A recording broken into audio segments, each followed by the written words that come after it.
Today, I'm going to be deleting the top 5 players on every NBA team to see which teams have the best depth and also how it changes the league. Because keep in mind, if you're deleting the 5 best players on each team, all the stars are gone, but also roster spots are going to be left open. What that means is guys who were previously free agents and weren't able to get a spot in the league are going to be back in the league. And also, new stars are going to emerge because somebody's going to have to go out there and put the ball in the basket. And these are NBA players. So, of course, these guys all have talent, even if some of them are a little bit better than others, of course. Well, maybe a lot better. Like if you're comparing Bron to the 15th man on the roster, no disrespect to the guy who's the 15th man, but like, is this LeBron James? You know what I mean? He's going down the lane, he's dunking on you, he's like pushing 50, and he's still doing his thing, right? And I don't think a guy who's a 15th man on the roster could compare to that. No disrespect, though.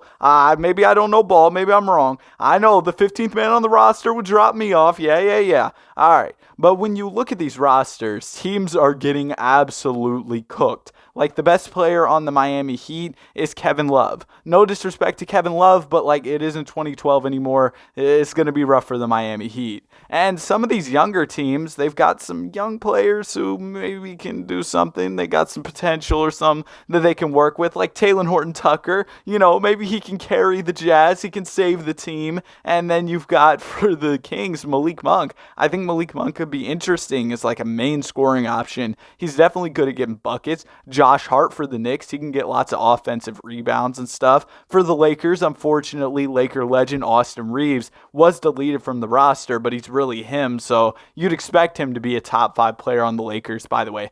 35 points in that game against the Orlando Magic. Absolutely ridiculous from Austin Reeves. He was out there going crazy. Personally, I think the Lakers should start him, especially considering Malik Beasley has been having some shooting struggles lately. Why not give Austin Reeves the start? I mean, he's low-key a foul merchant. Like, he really gets to the line like that, but that's good. Like, he's able to get to the line a ton, and I think LA needs to give him more minutes in their rotation. Anyways, let's go ahead and let's keep going with deleting all these players from the rosters. Now you've got Bruce Brown as the best player on the Denver Nuggets. I think that bucket getting guys are going to benefit so much in this type of video. Carmelo Anthony, he's in free agency. I expect him to go crazy. Players with high shot tendencies, like, bro, this video is destined for them. This is their time to shine. This is their opportunity to go out there and go ballistic. So although, you know, you're going to see some of your favorite players in the league potentially go out there and get deleted unless your favorite players like Theo Pinson or some, you really like the way he hypes up guys on the bench. I'm not trying to disrespect though, but like I saw a quote that was talking about how Theo Pinson was saying if he had the opportunity Dylan Brooks had, he might be like doing as good as him or better or something like that. I don't know about all that. Like the Dylan Brooks hate has been kind of crazy lately. Like Dylan Brooks is not exactly my favorite player in the league. He did I think he punched a cameraman or something, but like, I mean, Theo Pinson is not doing what Dylan Brooks does. He's shooting a higher percent. All right, my bad. Nah, Dylan Brooks really goes out there and he locks up defensively. He does his thing. As much as he might get on some people's nerves, he is a really good defender, and some of that is the edge he has. You know what I mean? He's out there kind of being a guy who's going to be a little bit annoying and be in guys' ears, talk his trash. You know what I mean? And also, in free agency, Miles Bridges is here, but he would kind of dominate the league at an 83 overall. And so I went ahead and deleted him from free agency. But here's what the league is looking like. John Wall didn't get signed to a roster when I started the league. They did automatically fill out the rosters, but John Wall wasn't on a team. I'm assuming that that'll get fixed soon. Like as I start simulating, I'd assume some team would pick him up. Joe Johnson is on a roster now, which is really cool. I think that he could definitely get some buckets. I mean, I know he's 41 years old, but y'all saw him in the Big Three league, or maybe you did. I don't know. Do you watch Big Three? He was scoring a lot of buckets. He was winning MVPs and stuff.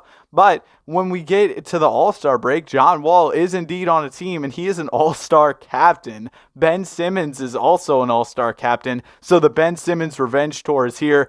John Wall's kind of putting up similar numbers to what he was doing in Houston, except on better efficiency. So it's good to see John Wall in the league and getting buckets. And then Ben Simmons, he's kind of doing like a somewhat similar thing to what he was doing early on in his career in Philadelphia. I feel like his first couple of seasons, like in his career, were wild. Like when you really think about what Ben Simmons were doing, and people were like, man, just wait till he adds the jumper. Well, we're still waiting, unfortunately. And Kevin Love, man, those shooting percentages are nasty. He's definitely putting up some toward 8 shooting numbers. Absolutely horrible to see from Kevin Love. I feel like he could definitely do better than that if he was given a bigger role. I mean, he hits threes and stuff. John Wall, though, is the MVP of the league. Oh my goodness, Chet Holmgren, Rookie of the Year. You've got Ricky Rubio, 6-man. Chet Holmgren is not only the Rookie of the Year, but he's also the DPOY. And of course, the Hawks are good. Regardless of what you do, the Hawks are going to be good because Quinn Snyder, he really goes out there and he coaches. Ever since he started coaching the team, man, the Hawks, they're on a different level in 2K. I think I mentioned in every video, I probably sound like a broken clock, but you know what they say? A broken clock is right twice a day. And that rhymed. Oh my goodness, bro. I'm really tough. I'm really like that. All right, Josh Hart, he was grabbing offensive rebounds and scoring some baskets. Ben Simmons, Ben Simmonsing, Taylor Horton Tuckering. Haven't really heard too much about Bones Highland since he joined the Clippers. It seems like they've got a lot of guards over there, so he might not end up getting too many minutes. Dennis Smith Jr., nice to see him doing his thing. Derek White getting some buckets. He's had a good year this year in Boston. He's had some games where he was really hot shooting the ball, or at least one game that I can remember where I think he scored over 30 points. James Wiseman out there getting buckets. Nice to see James Wiseman doing his thing. He's playing really well in real life ever since leaving the Warriors. Just seems like he needed a new opportunity, a different role, and being on a rebuilding team is generally pretty beneficial for young guys because they have more of an opportunity to make mistakes. If they have the right leadership and veterans and guys coaching them, that can work out better than being thrown into the fire with a contender like James Wiseman was initially to start off his career. The Atlanta Hawks are the number 1 seed, and they do have 2 players who are 80 overall or higher. The Knicks, they have some solid depth. Like having some 77s and above in your starting lineup is pretty good in this type of league. The Bucks picked up DeMarcus Cousins, and he was their starting center. Then the Philadelphia 76ers, I mean, they're solid, I guess. The Toronto Raptors, Gary Trent Jr. was probably getting a lot of buckets for them. And the Wizards, I don't know. I guess DeLon Wright did his thing, but I'm kind of confused on how the Wizards were so good there. And then in the Western Conference, the Golden State Warriors, their depth in real life has been pretty bro, that vocab word just broke my brain. It's been pretty Danny, come on, bro. Lackluster. Hold on, let me clap out the syllables. Lackluster. All right, man. All right, we're good now. All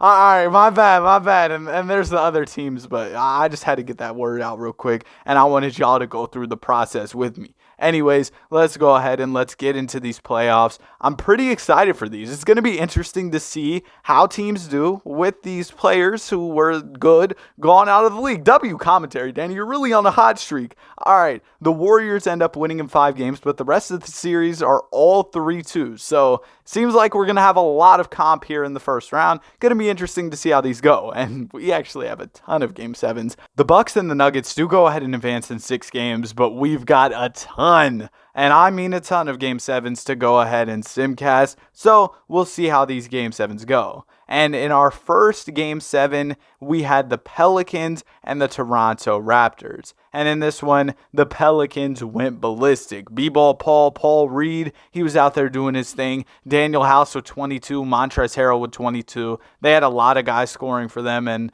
the Raptors had Gary Trent Jr. dropping 16 points on 18 shots, so that was just pretty much it. No disrespect to Gary Trent Jr., it's 2K Sim. They're the ones disrespecting him, all right? I'm just talking about the numbers. All right, and the New York Knicks end up winning by 14 points in a Game 7 against the Bulls. Nobody's able to crack 20 points for the Chicago Bulls, and that leads to a Knicks win. Now we've got the Magic and the Hawks. This one's pretty close at the end, but YouTuber, I don't go ahead and hop in, and Lou Williams is back with the Atlanta Hawks. Crazy how he's not in the league. Man, there's a lot of guys who were like in the league last year or the years prior who aren't playing anymore, like veteran guys. Jalen Suggs scored 40 points, by the way, which is wild. But, it's crazy to see these guys phase out of the league. It's really sad. I really wish Melo got picked up by a roster. Maybe it'll happen before the playoffs. The Pelicans go ahead and win in this Game 7 against the Dallas Mavericks. It's Josh Richardson who comes up big, but Trey Burke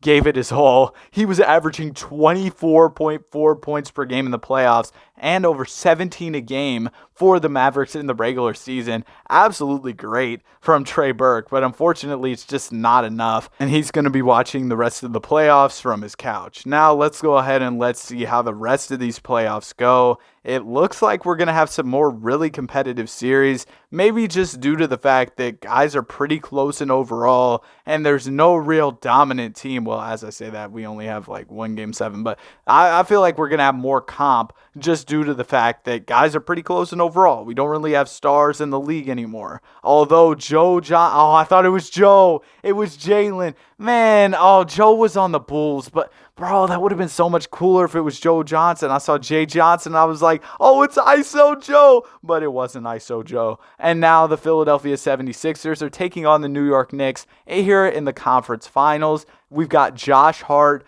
versus Jalen McDaniels. Then we got the Pels versus the Warriors, Trey Murphy versus Kevon Looney. Let me know, would you be tuning into the NBA if games were like this? If we didn't have any players who were the top 5 players on each team, if all those guys were gone from the league, would you still be tuned in? It looks like it'd make for some competitive series, but me personally, I would just be going to local rec league games and stuff because the comp would basically be the same. All right, let me stop. But hey, I think college would receive a huge boost in viewers if all these stars were gone from the league.